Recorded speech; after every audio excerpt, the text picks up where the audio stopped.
So I spend a lot of my time at work talking with all age ranges. One of them that kind of goes out to my heart a little bit more is, of course, the young men. Mm-hmm. And you can sometimes hear it in how they talk, but especially in all the things we hear in the news and economy, I pay a little more attention to the financial news than some others. Mm-hmm. Can we still make it? Is there still hope financially for the average young man, 2025 America? Is there still hope?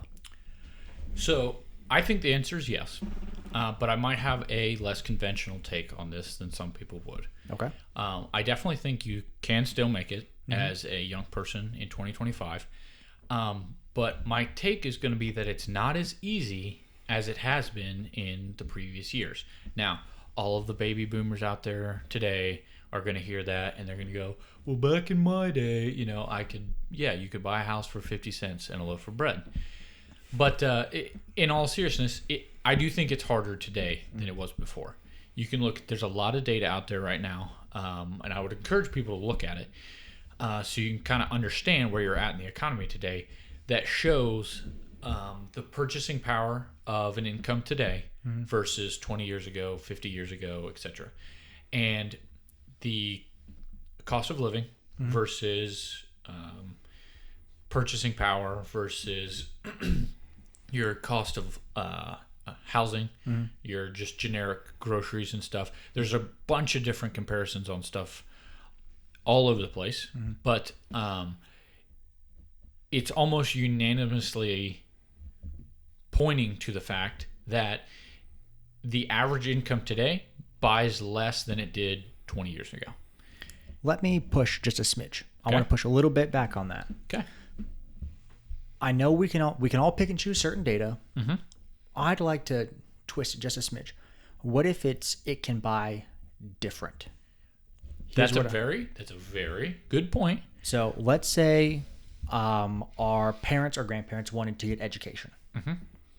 They had the library, or they had like college. Mm-hmm. Library virtually free. We still have those today. Mm-hmm. Well, then we have college. College, absolutely statistically way more expensive than before. Outrageous. Absolutely Outrageous. Yeah. And for most people, unnecessary. We have a tool that they could barely even dream of called the internet. Absolutely. Our access to other things is absolutely remarkable. So I try to reframe this, because if I start out with, it's harder for me than for a 50, 60, 70-year-old, and I see how they physically are, that just takes my spirit a little bit. So I try to change the mentality of, so like, for instance, you're 100% right. And I think that was later on in my conversation that I was getting to. Okay. But essentially what I was suggesting was you have to pay more attention to how you're using your money. Okay. So 20 years ago, the average person spent the majority of their income on, housing, food, the same stuff that we spend our money on today. But it's a little more critical that we're very specific about how we spend our money. I think, at least in my opinion. Sure. Right? So what we have today that a lot of people didn't have before is the internet. You're exactly right. We have access to an unlimited amount of information on today's economy. Sure. And really endless topics. But you also have a wider access to money-making opportunities. Sure. Right? So absolutely. 20 years ago, the vast majority of the public, they got a job, they worked that job, and they paid for their expenses via the job, right? That's what you did. Yep. Okay? So it was easier to afford those things back then off of an average single income for a family, off of just a generic job. And the reason I say I guess I shouldn't say it's harder. It's just different. Today, you have a higher cost of living expenses, but you also have a vastly greater opportunity to make money. Sure. The problem is just today's youth aren't educated on how to make the money, right? 20 years ago, they were educated on how to grow up, graduate high school, and get a job. And today, they're still educated on how to go through high school, graduate, and get a job. Right. But guess what? One income in a family today is very difficult to support for most people. So it requires you to use a little bit of ingenuity. Now, the opportunities are out there. You just have to learn how to use them, right? So Right. It's different, and it takes a little bit of dedication. We're at the end of the go to school, get good grades, go to college, get a job. We're at the end of that belief system. Yep. And I think that's really good. I mean, we've both seen in the last 5 to 6 years how the trades have really started to fly back up. Absolutely. And the pay for the new average tradesman of today versus the average tradesman of 10 years ago or 5, it's very different. So right now, the statistic that's swirling around everywhere is for every 7 tradesmen that retire, only 1 person replaces them. What an opportunity. It is an absolutely astounding opportunity, and we're actually right, I believe, at a turning point in the trades where the vast majority of the public hasn't caught on to that yet. So there's still enough workforce available today that nobody's really rushing on this fact. But I think in 10 years, It'll be very it'll evident. be very evident the lack of people, because right now you've got the really, really experienced older fellas. Then you've got the people that have been in it for 10 or 20 years. And then you've got the guys that have been in it for 5 years. Well, that's aging out, right? In 10 years, you're not going to have any people that have been in it for a few years. You're only going to have the people that have been doing it their entire life, or the people that are nearly been doing it their entire lives. Right now, there's still a large enough pool of opportunity. But that's, I guess, just a little bit of a side note there. But I think in 10 years, you're going to see a vast shortage of just general blue-collar workers, right? Doesn't need to be a specific industry. I think the boots-on-the-ground jobs are going to see a massive shortage. And I'm kind of loving that. So I was listening to forgive me.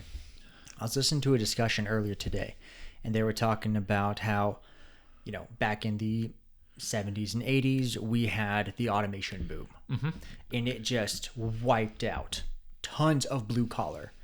And now in this new phase, this whole internet AI phase, we are wiping out tons of White-collar jobs. Yeah. Yep.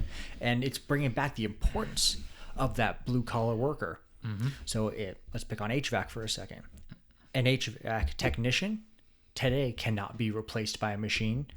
A machine can help him design the system going into the home to the commercial property, but it can't install it. Right. It can't cool itself and keep it running. No, we need a tech. We need that. And I'm loving seeing that on the rise again.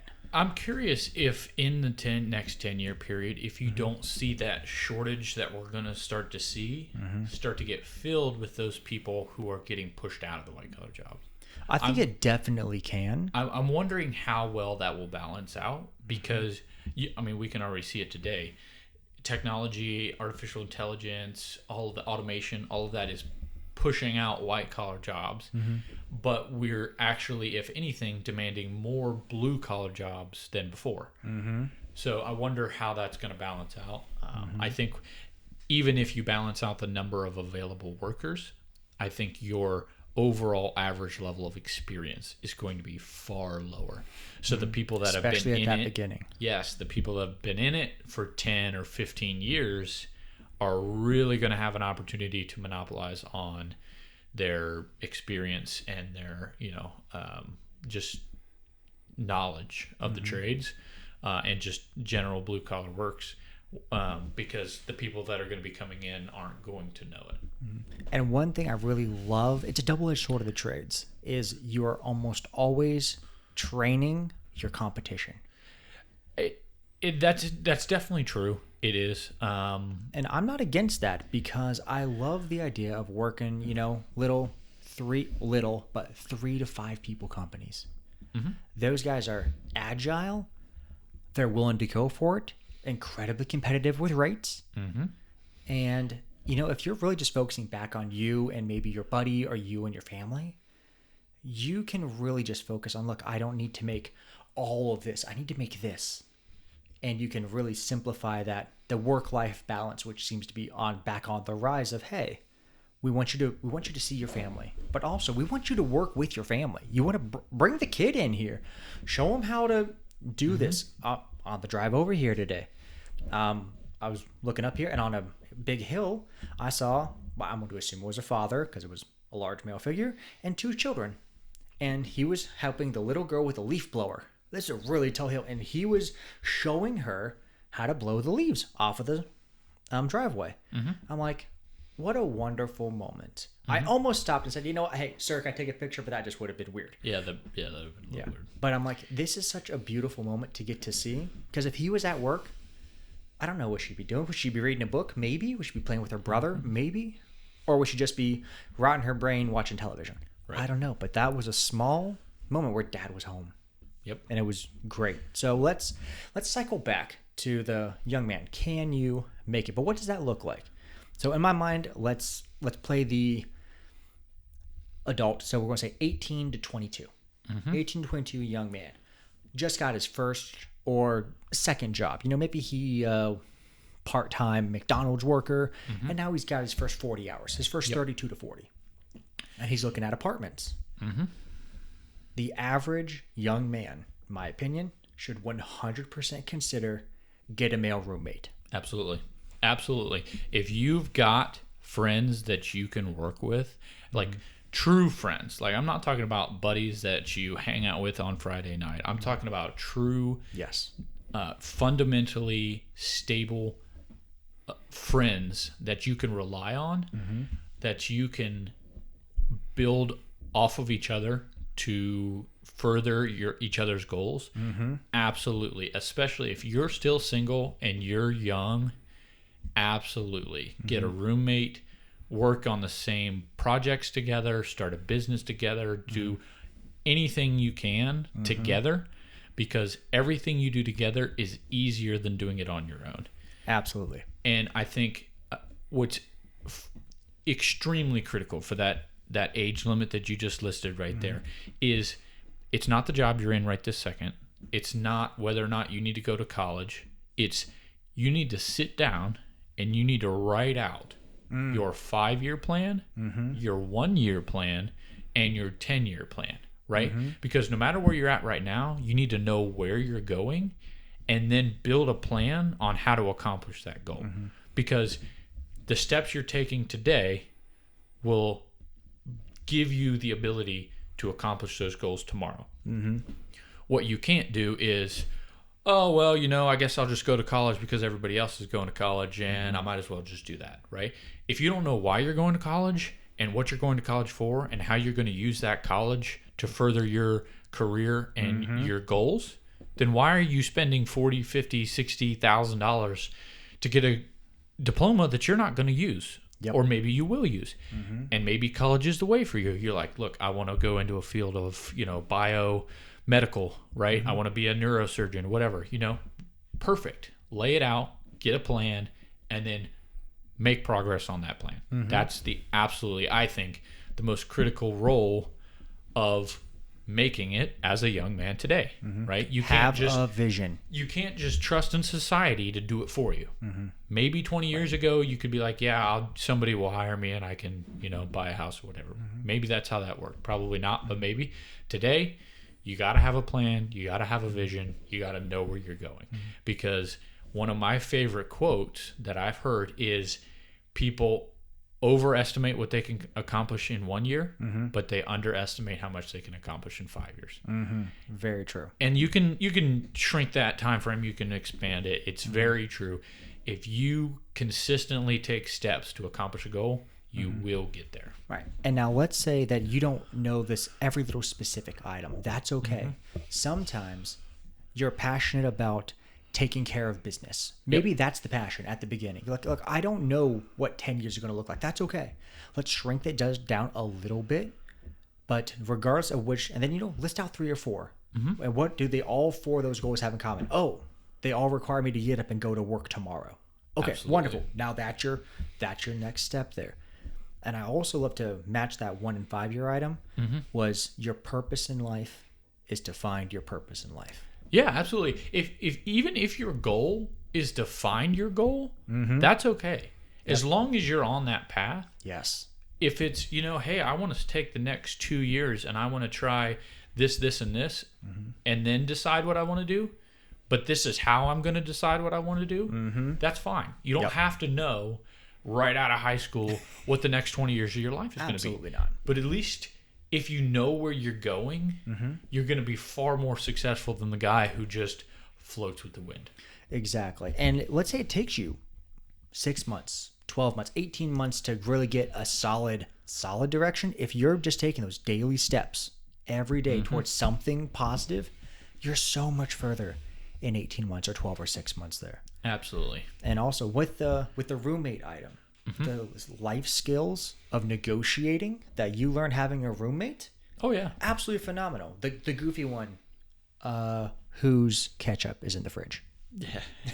Is that your bottle of Pepsi or is that my bottle of Pepsi?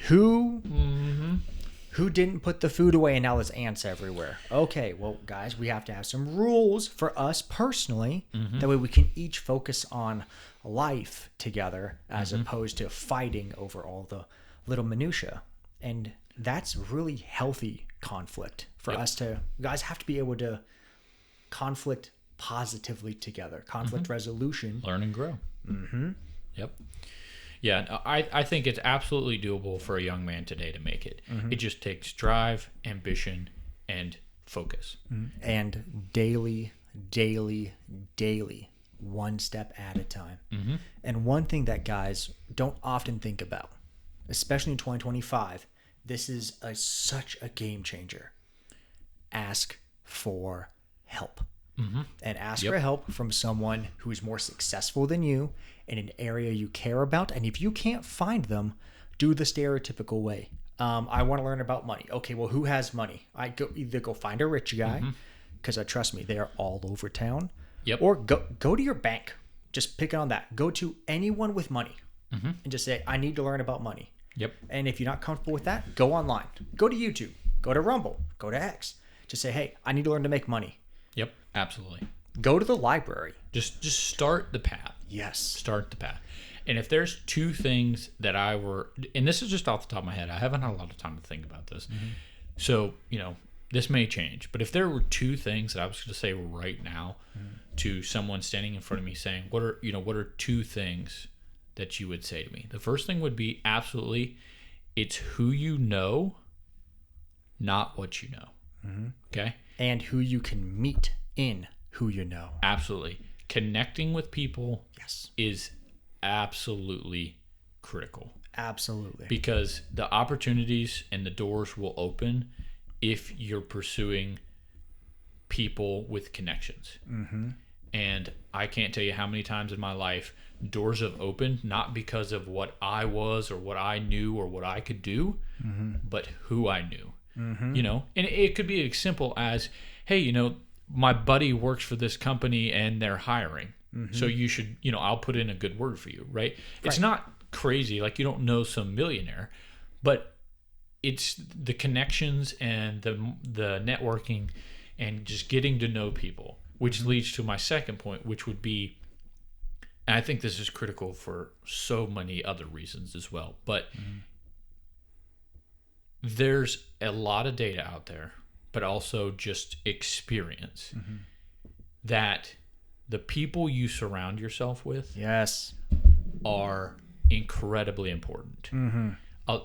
There's, some people will say you're a combination of the 5 closest people in your life. You are the common denominator of the 5 closest. And some people say it's the closest 10, some people it's closest 3. But the people you put around you are absolutely critical to your success or failure. And if you have a goal in life and say it's, I want to do this or I want to do that. If you're not surrounding yourself with people who are doing that or are working on getting there, it's going to be much more beneficial than if you're not. Absolutely. And it just gets you in the right mentality. If your whole thing is, look, I need to lose weight, I need to get in shape, and you're hanging out with people who are like, I got to hit McDonald's for the third time today. Little Debbie's. Yeah, that's not going to work for you. Just give yourself a fighting chance. Yep. Absolutely. Now, that's not to say, like, you can't you don't have to ostracize everyone that's not, this and this, right? But those core people around you who have the most influence on your life, if they are not a beneficial influence in your life, it's gonna make it so much harder for you to succeed. Yeah. So in picking those friends, 2 really good questions to ask when you're linking up with someone. 1, can I tell that person good news? Or are they just going to try to one up me? Right. Yep. And can I tell that person bad news? And if you can tell someone good and bad news and they're still friends with you, they don't tear you down with it. This happened to me. Well, this has way worse to me. No. If they can care about you and help build you up, remind you of your vision, and help you stay on your path, that's a friend. Absolutely. And those kind of people are hard to find. But they're also right there. They're in the open, but yet hard to find. And that's such a weird thing. They're 100% almost visible. Yep. But also you don't see them. They're so hard to find. Yep. It's that weird lesson of when the student is ready, the teacher appears. Yeah. Similar with looking for like a mentor, someone further along in life. Because everyone's favorite topic is themselves. Yep. So you just got to find someone who further down the line, you want to learn from them. Fine, just go ask them. The worst thing they're going to tell you is no. Yeah. Hey, then you are where you were anyway, except you now have one more item under your belt of, hey, I reached out. I did my best. I'm one step closer to the next success. Yep. So for the average guy just starting out, you can do it. It's absolutely possible. You just have to get out there and just start the process. Absolutely. Wake up tomorrow and take one step down that path. If that step is, I need to get in shape, wake up, do one push-up. Start somewhere. Just start somewhere. Yeah. If it's, I need to save $1, literally take $1 out of your pocket and put it in an envelope. And then hide it. Yep. Don't spend that $1. Yep. But just start that process. Yep. And it's not the one push-up. The one push-up is not the deciding factor. It's the mindset. It's 100% the mindset. The difference between 0 and 1 is infinitely bigger than 1 and 2. Yep. Take that first step.